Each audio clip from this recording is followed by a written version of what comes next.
Cumprimento a todos com a paz do Senhor Jesus. Vamos ler aqui. Não mais eu, mas Cristo, né? Não vivo eu, mas Cristo vive em mim. Vamos ver aqui.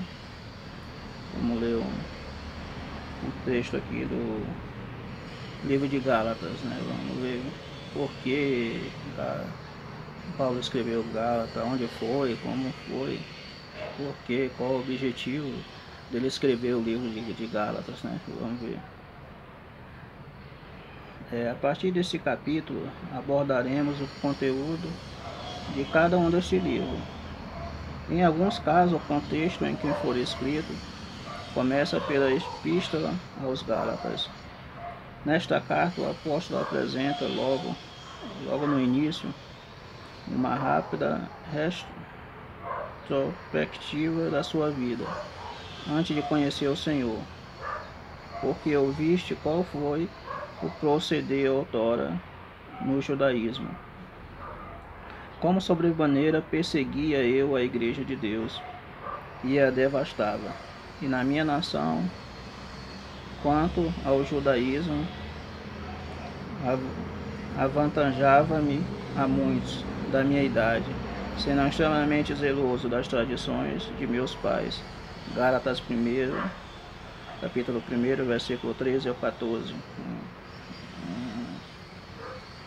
Mas, pelo fato de ser extremamente zeloso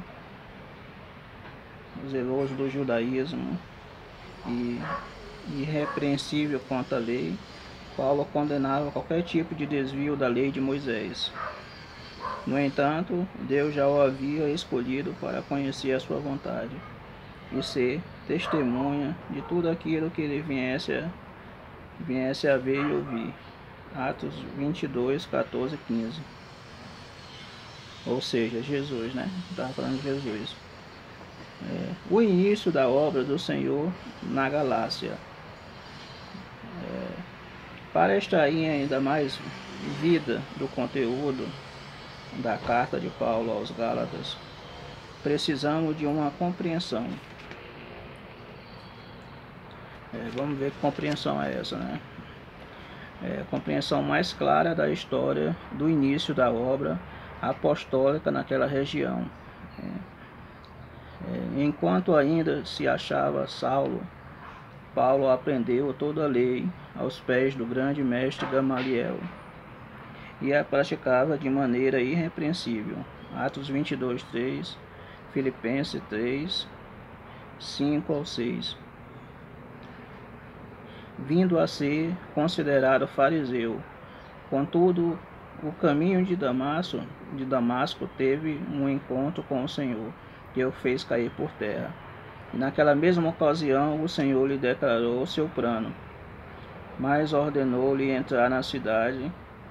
Não declarou o seu plano, né? Mas ordenou que entrasse na cidade e receber instruções de um membro do corpo, um discípulo chamado Ananias. Então significa que Paulo, apesar dele saber toda a lei de Moisés, todo esse conteúdo da lei, né, ter aprendido com Gamaliel, mas isso não foi suficiente para ele alcançar a salvação, receber a salvação, né? Ele foi instruído por Ananias.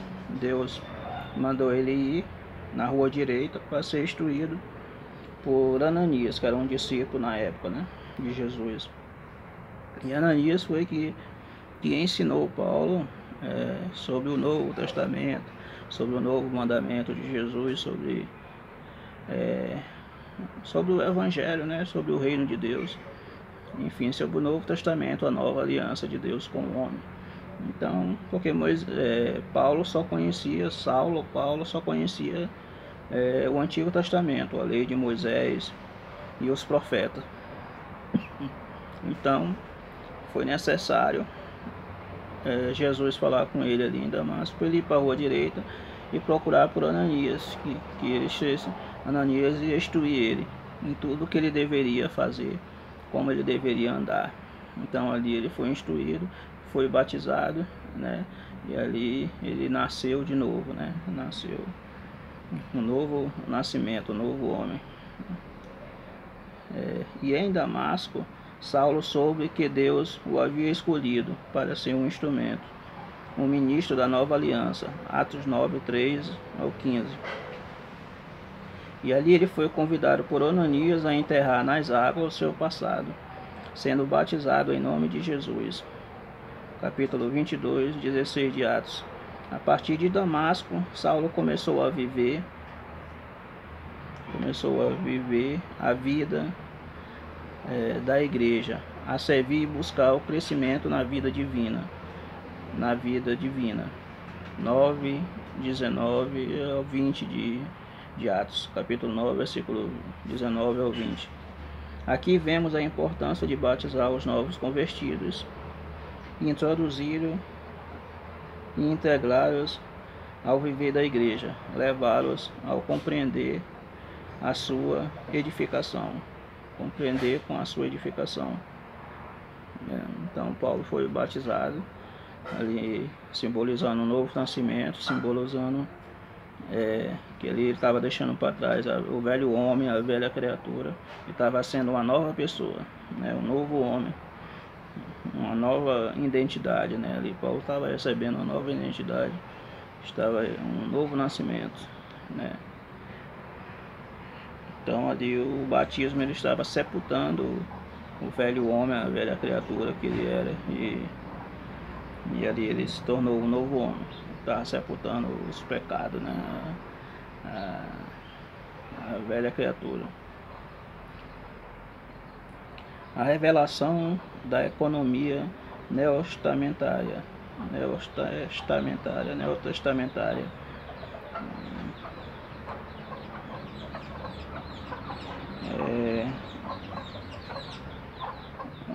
Como se dizer assim, um deserto, Vamos dizer assim, um deserto. Falando da Arábia, Arábia. Em seguida, Saulo foi levado para as regiões da Arábia, em um lugar inabitável, onde cremos que pode ouvir com clareza palavras inefáveis do Senhor a respeito da sua economia neotestamentária. Gálatas 1, 15 ao 17, 2 Coríntios 12, 1 ao 4. Visto que não teve a oportunidade de recebê-las como demais apóstolos, quando o Senhor Jesus esteve na terra. Posteriormente, essas palavras foram registradas em forma de cartas às igrejas, Gálatas 1, 2. E alguns cooperadores, esses escritos até hoje ainda são importantes, preciosos e sobretudo aplicáveis ao nosso viver diário, Então Paulo foi para a Arábia, ficou ali no deserto, um lugar inabitável, onde não tinha população, não tinha pessoas, e ali ele recebeu de Deus ali, várias instruções ali, e principalmente de palavras, que não podiam ser pronunciadas, de palavras, e ali fala também que porque ele não era como os demais apóstolos, que andou, que viveu, que conviveu com Jesus, diferente, do apostolado dele, o chamado apostólico dele é diferente dos outros, porque os outros, os 12 discípulos conviveram com Jesus durante o período que ele estava na terra, e Paulo não, Paulo chegou depois. Então até mesmo ele não se achava digno de ser chamado de apóstolo, por não ter convivido com Jesus, mas que teve um encontro em Damasco, por isso ele foi chamado de apóstolo, porque na verdade apóstolo não existe mais. Por quê? Porque apóstolo, a palavra apóstolo significa pessoas que andou e conviveu com Jesus, e hoje em dia não tem mais pessoas que andou e conviveu com Jesus quando ele estava aqui na terra, porque foi há milhões de anos atrás, 2000 anos atrás. Então ninguém viveu até essa época, viveu tanto tempo assim para ser chamado de apóstolo. Então o último apóstolo vivo foi o apóstolo João, na ilha de Pátimo, que escreveu o Apocalipse. Então João foi o último apóstolo vivo, em pessoas que que conviveu com Jesus durante ele estar aqui na terra. Então ninguém mais aqui na terra conviveu e viveu, comeu, andou com Jesus, viu ele. Então só esse tipo de pessoas que poderiam ser chamadas de apóstolos, pessoas que conviveu com Jesus, teve uma convivência diária, né? Contato físico, teve contato físico com Jesus. Então hoje não existe mais. Não existe mais. Se você vê por aí um apóstolo, daí é um título que a pessoa ela mesma se dá, mas que na verdade, se ela for num dicionário ou em qualquer outra coisa, ela vai ver que essa palavra não existe mais, né? Não existe mais um apóstolo mais aqui na terra, porque o último foi João. O apóstolo tinha que ser uma pessoa que conviveu e viveu com Jesus. E Paulo mesmo deixou isso bem claro na sua carta aos Gálatas, que ele fala que ele não era nem digno de ser chamado de apóstolo, porque ele não teve convivência com Jesus, né? Ele não conheceu Jesus como pessoas. Quando ele viu Jesus, Jesus já era Deus que apareceu para ele em Damasco como Deus, né? Então essa é a minha observação, né? Agradeço a oportunidade e no próximo vídeo eu falo mais.